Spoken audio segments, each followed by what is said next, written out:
네, 여러분 안녕하세요. 미국 주식 흥하자 미주흥입니다. 이번에 가져온 소식은 좀 여러 개 종목을 알아보는 시간입니다. 제목은 2023년 박앤쇼핑이라는 제목의 기사고요. 5개의 언더밸류한 스탁들이 있다고 합니다. 지금 사야 하는 종목들이라고 하는데 어떤 종목들일지, 그리고 저희가 이미 알고 있는 종목들도 꽤 있을 것 같은데요. 어떤 내용인지 한번 살펴보도록 하겠습니다.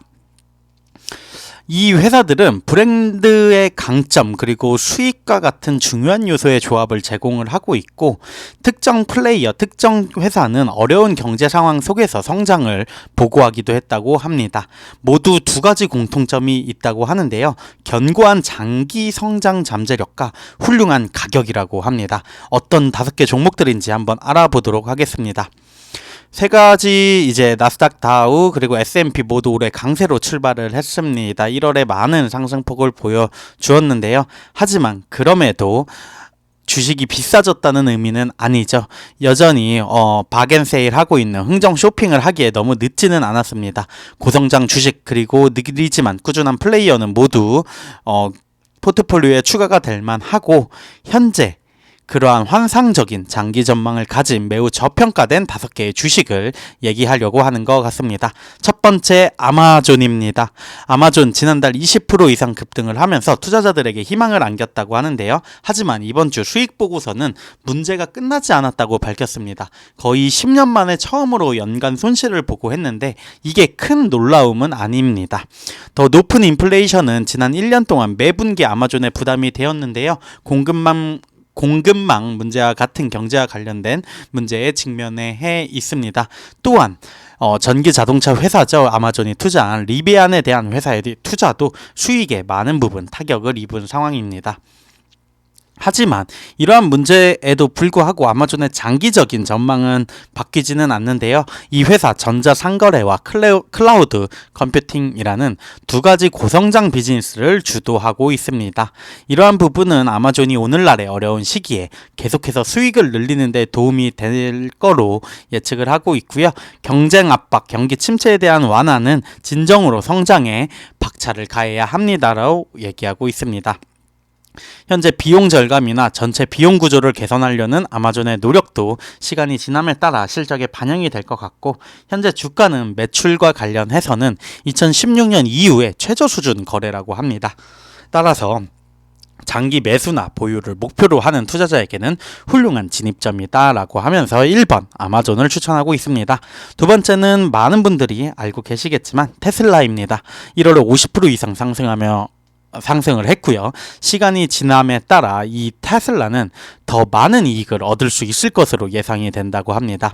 테슬라는 사상 최대 분기 매출과 영업이익 그리고 순이익을 기록했다고 합니다. 126억 달러로 순이익은 2배 이상 증가를 했고요. 원자재 비용 상승이나 환율 문제와 같은 부정적인 영향과 같은 역풍에도 불구하고 이런 훌륭한 실적을 보여줬습니다. 테슬라는 이제 시작 단계에 돌입을 했다고 보고 있고요. 작년에 2개의 거대한 팩토리를 또 추가를 했고, 오스틴과 베를린, 그리고 연간 차량 배송에서 평균 50%의 성장 달성을 목표로 세웠습니다. 2022년에 테슬라는 인도량을 40% 증가하면서 130만 대 이상으로 목표에 가까워지고 있다고 하는데요.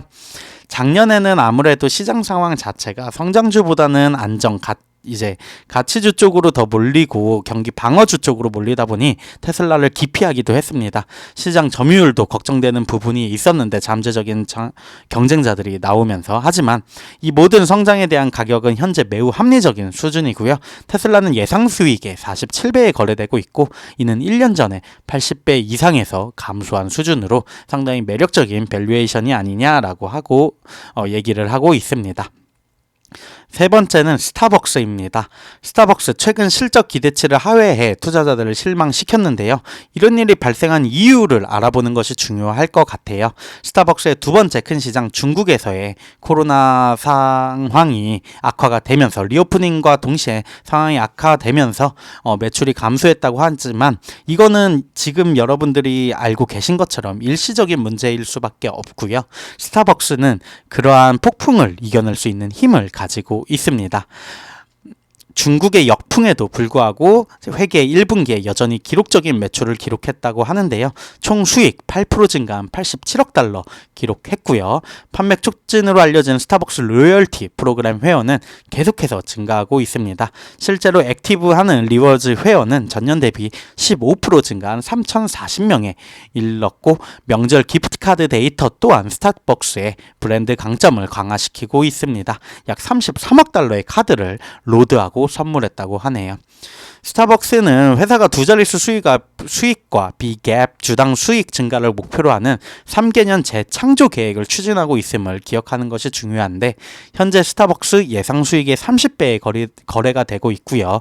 이는 1년 전인 약 40배에 비해서는 감소한 수준으로, 스타벅스가 만약에 성장 목표를 향해 나아간다면 주가는 쉽게 그 정도의 수준으로 돌아갈 수 있다고 얘기를 하면서 세 번째로 스타벅스를 얘기하고 있습니다. 네 번째는 조금은 성격이 점점 달라지고 있습니다. 홈디포입니다. 홈디포 주가는 2022년 부진 이후에 반등하기 시작을 했는데요. 전반적인 경제 불황 속에서도 수익은 여전히 밝은 상황이었습니다. 세계 최대의 주택 개량 소매 업체라고 볼 수 있는 홈디포는 계속해서 가장 큰 고객이 DIY 군중과 전문가를 끌어들였고요. 최근 분기에 홈디포는 이 두 고객에 대한 매출이 증가함을 보여왔습니다. 홈디포는 또한 멕시코와 캐나다 19개 미국 지역과 매장 모두 현지 통화로 동일한 매장 매출이 증가했다고 밝혔고, 어려운 시기임에도 불구하고 주택 개조 프로젝트에 대한 수요가 줄어들지 않는 것은 분명하고, 투자자들은 작년 재량 지출과 관련된 많은 주식을 피했습니다. 이것이 바로 홈디포가 20% 이상 주가가 하락한 이유라고 하는데, 좋은 소식은 이게 슈퍼 주식 거래를 아주 싼 수준으로 남겨두고 우리에게 매도할 기회를 준다는 것입니다. 오늘날 홈디포 주식은 순익 추정치의 20배 미만으로 거래가 되고 있는데요.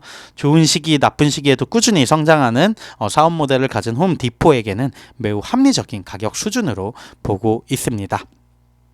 마지막은 코스트코입니다.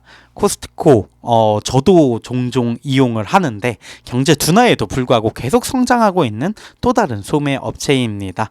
매월 순매출 증가를 보고했다고 하는데요. 1월 매출 거의 7% 증가한 160억 달러 이상을 기록을 했습니다. 코스트코의 성공 비결로 꼽는 게 첫 번째가 회사의 비즈니스 모델이 매장에서 쇼핑하기 위해 회비를 지불해야 하므로 매장에 들어가기도 전에 수익을 가져오는 부분이고, 이게 코스트코의 수익 부분으로 작동을 하고 있습니다. 또한 회사 성공의 두 번째 비결은 창고에 있는 제품을 저렴한 가격으로 판매할 수 있는 부분인데, 낮은 가격은 고객들이 계속해서 다시 찾게 하고, 가격이 너무 좋다 보니까 쇼핑객들은 회비를 지불하는 것조차 꺼려하고 있습니다.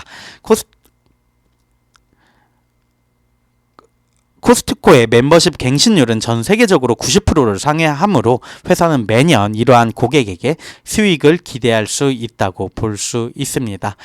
저도 실제로 코스트코를 처음 이용을 한 게 한 5, 6년 전인 것 같은데, 코스트코는 몇 번 사실 그냥 근처에 마트처럼 자주 가지는 않지만 한 번 갈 때마다 이렇게 싸게 사면은 뽕을 뽑는다 라고 생각이 들어서 코스트코 상당히 애용하고 있고요. 이 모든 것은 코스트코가 경제 상황과 관계없이 수익 성장을 보고할 수 있는 능력을 갖춘 일종의 비즈니스라는 것을 의미합니다. 혹자는 코스트코가 향후 수익 추정치에 36배에 달하는 프리미엄 가격에 거래되고 있다고 말을 하시는 분들도 있을 것 같은데요. 하지만 비즈니스 모델이라던가 지금까지의 성장, 그리고 로열티, 충성도 높은 고객을 고려할 때 실제로는 합리적으로 보이고, 시간이 지남에 따라 주가는 상승할 수 있다라고 얘기를 하면서 마지막으로 코스트코까지 얘기하며 마무리하고 있습니다.